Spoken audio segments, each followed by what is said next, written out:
আসসালামু আলাইকুম। সকলকে আমন্ত্রণ আনন্দ টিভি রাতের সংবাদে। আপনাদের সঙ্গে আছি আমি সুমাইয়া আজাদ।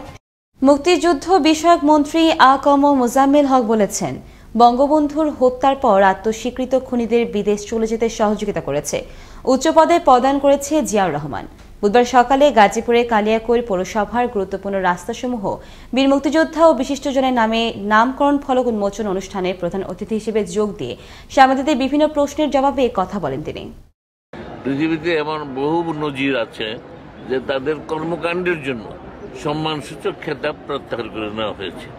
তো সেই জন্য আমরা জিয়াউর রহমান, মুস্তাক, তারপর মাহবুবুল আলম চাষি, এরকম অনেকের নাম নিয়ে কথা হয়েছে।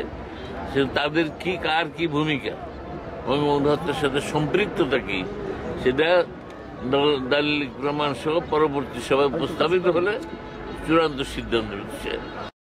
রাজধানী মিরপুরের শাহলীতে র্যাব 4-এর বিশেষ অভিযানে আটক করা হয় 2 চোরা কারবারিকে। এ সময় উদ্ধার করা হয় 18 কোটি টাকা মূল্যের 34 কেজি ওজনের একটি কোষ্টি পাথরের মূর্তি, 4টি মোবাইল সেট ও নগদ 14,700 টাকা। অপরদিকে রাজধানীর দক্ষিণ ইব্রাহিমপুরের স্বাধীনতা চত্বর এলাকা থেকে জব্দ করা হয় বিপুল পরিমাণ নকল মেয়াদ উত্তীর্ণ ঘি, বিদেশি ব্র্যান্ডের সয়া সস সহ 20 লাখ টাকার মালামাল। এ সময় প্রতিষ্ঠানটির মালিককে 6 লাখ টাকা জরিমানা করা হয়। দেশে করোনা ভাইরাসে গত 24 ঘণ্টায় মারা গেছেন আরও 10 জন।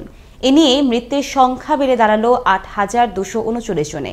এছাড়া গত 24 ঘণ্টায় নতুন করে করোনা শনাক্ত হয়েছে আরও 388 জনের শরীরে। এ নিয়ে দেশে মোট করোনা শনাক্ত দাঁড়ালো 5,39,153 জনে। বুধবার বিকেলে করোনা ভাইরাস নিয়ে স্বাস্থ্য অধিদপ্তরের প্রেস বিজ্ঞপ্তিতে এ তথ্য জানানো হয়। কুষ্টিয়ার দৌলতপুরে অটো রিকশা ও মোটরসাইকেলের মুখোমুখি সংঘর্ষে মৃত্যু হল রিশান নামের এক কিশোরের। বুধবার কুষ্টিয়ার জয়রাপুর বাজার এলাকায় সড়ক পারাপারের সময় এ দুর্ঘটনা ঘটে। স্থানীয় লোকজন ও পুলিশ তাদের উদ্ধার করে দৌলতপুর 50 শয্যা বিশিষ্ট হাসপাতালে নিয়ে গেলে কর্তব্যরত চিকিৎসক রিশানকে মৃত বলে ঘোষণা করেন। ভোলার লালমোহন আদালতের নির্দেশে মৃত্যুর প্রায় 8 মাস পর কবর থেকে তোলা হল এক ব্যক্তির লাশ। জেলা প্রশাসক কার্যালয়ের নির্বাহী ম্যাজিস্ট্রেট সাইফুল ইসলামের উপস্থিতিতে লাশ তুলে তা ময়না তদন্তের জন্য ভোলা সদর হাসপাতালে মর্গে পাঠানো হয়। মঙ্গলবার সকালে উপজেলার ফরাজগঞ্জ ইউনিয়নের সাদাপোল এলাকা থেকে লাশ উত্তোলন করে police bureau of investigation PBI. Sheikh হাসিনার সুযোগ্য নেতৃত্বে দেশ আজ শক্তিশালী অর্থনৈতিক ভিত্তির ওপর দাঁড়িয়েছে বলে মন্তব্য করেছেন বেসামরিক বিমান পরিবহন ও পর্যটন প্রতিমন্ত্রী মাহবুব আলী। প্রতিমন্ত্রী বুধবার কক্সবাজারে স্থানীয় সরকার প্রকৌশল অধিদপ্তর কর্তৃক বাস্তবায়নাধীন খুরুশকুল আশ্রয়ণ প্রকল্পের সংযোগ সেতু ও সেতুর সংযোগ রাস্তা নির্মাণ কাজ পরিদর্শনকালে একথা বলেন। ব্রাহ্মণবাড়িয়ায় বাঞ্ছারামপুর উপজেলায় মাদক মামলায় মা ও পুত্রের 10 বছরের সশ্রম কারাদণ্ড প্রদান করেছেন আদালত। পাশাপাশি তাদের দুজনকেই 5,000 টাকা জরিমানা এবং অনাদায়ে আরও 6 মাসের কারাদণ্ডের আদেশ দেওয়া হয়। বুধবার দুপুরে ব্রাহ্মণবাড়িয়া জেলা অতিরিক্ত দায়রা জজ প্রথম আদালতের হাকিম সাবিরা সুলতান খানম এ রায় ঘোষণা করেন। শেষ মুহূর্তে জমে উঠেছে লক্ষ্মীপুরের রামগতি পৌরসভা নির্বাচন। মেয়র প্রার্থীদের মধ্যে একে অপরের প্রতি অভিযোগ থাকলেও কাউন্সিলর প্রার্থীদের মধ্যে চলছে নির্বাচনী উৎসব। উন্নয়নের প্রতিশ্রুতি তুলে ধরে নানান সুরে গান বানিয়ে প্রচারণা চালাচ্ছেন প্রার্থীরা। লক্ষ্মীপুর থেকে বিএম সাগরের তথ্য ভিডিও চিত্রে আরো জানাচ্ছেন তরিকুল ইসলাম। আগামী 14 ফেব্রুয়ারি লক্ষ্মীপুরের রামগতি পৌরসভার নির্বাচন ইভিএম এর মাধ্যমেই অনুষ্ঠিত হবে। এখানে মেয়র পদে প্রতিদ্বন্দ্বিতা করছেন 7 জন, 9টি ওয়ার্ডে কাউন্সিলর পদে 37 জন এবং সংরক্ষিত নারী কাউন্সিলর পদে 12 জন প্রার্থী রয়েছেন। 10টি ভোট কেন্দ্রে মোট ভোটার সংখ্যা 20,905 জন।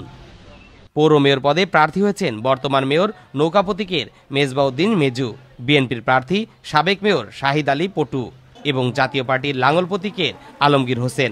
মেয়র প্রার্থী ও তাদের মুখপাত্ররা সকলেই নিজ নিজ প্রতিশ্রুতি তুলে ধরে জয়ের আশাবাদ ব্যক্ত করেন। আমি আশা করি রামগতি যদি সুষ্ঠু নির্বাচন হয়, জাতীয় পার্টির প্রার্থী বিপুল ভোটে ইনশাল্লাহ বিজয় অর্জন করব।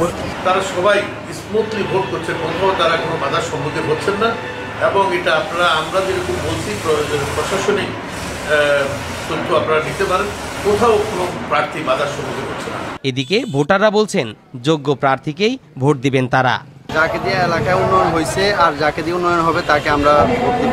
আমার এটা নদীভাঙ্গা এলাকা, এখানে সব প্রায় মানুষের গরিব, এদের পাশে সুখে দুঃখে যে থাকে। আমি এমন একজন মেয়র প্রার্থীকে আমার ভোটটা। জনগণের প্রত্যাশিত যে আশা, সে আশা আকাঙ্ক্ষা পূরণ করবেন, আমি তেমনি একজন প্রার্থীকে ভোট দেব। জেলা নির্বাচন কর্মকর্তা ও রিটার্নিং অফিসার নাজিম উদ্দিন বলেন, সুষ্ঠু নির্বাচনের জন্য সকল প্রস্তুতি সম্পন্ন করা হয়েছে।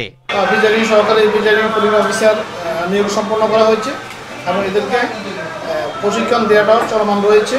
আগামী 14 ফেব্রুয়ারি অবাধ, সুষ্ঠু ও নিরপেক্ষ নির্বাচন হবে এবং ভোটাররা তাদের স্বাধীনভাবে ভোটাধিকার প্রয়োগ করে নির্বাচিত করবেন মেয়র, কাউন্সিলর ও মহিলা কাউন্সিলরদের। তরিকুল ইসলাম, আনন্দ টিভি, ন্যাশনাল ডেস্ক। বুধবার সকালে চুয়াডাঙ্গার দর্শনা রেল ইয়ার্ডে ট্রাক ও ট্রেনের মাঝখানে চাপা পড়ে মৃত্যু হল সাজু নামের এক ব্যক্তির। চুয়াডাঙ্গা রেলওয়ে পুলিশ জানায়, দর্শনা রেল ইয়ার্ডে ভারত থেকে আসা মালবাহী ট্রেন থেকে শ্রমিকরা পণ্য খালাসের এক পর্যায়ে ট্রাকের চালক ট্রাকটিকে পিছিয়ে নিতে গেলে থেমে থাকা মালবাহী ট্রেন ও ট্রাকের মাঝখানে পড়ে ঘটনাস্থলেই শ্রমিক সাজুর মৃত্যু হয়।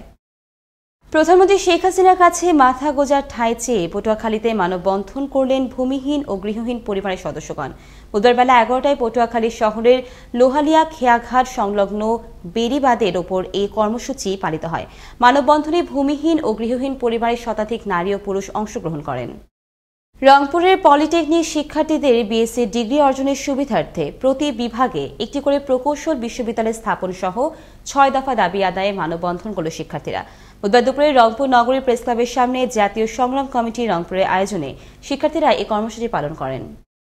নোয়াখালীর বাণিজ্যিক শহর চৌমোহনী বাজারের যানজট নিরসনের লক্ষ্যে বুধবার দুপুরে অনুষ্ঠিত হল কমিউনিটি ট্রাফিক পুলিশের মাঝে ট্রাফিক ভেস্ট বিতরণ ও মতবিনিময় সভা।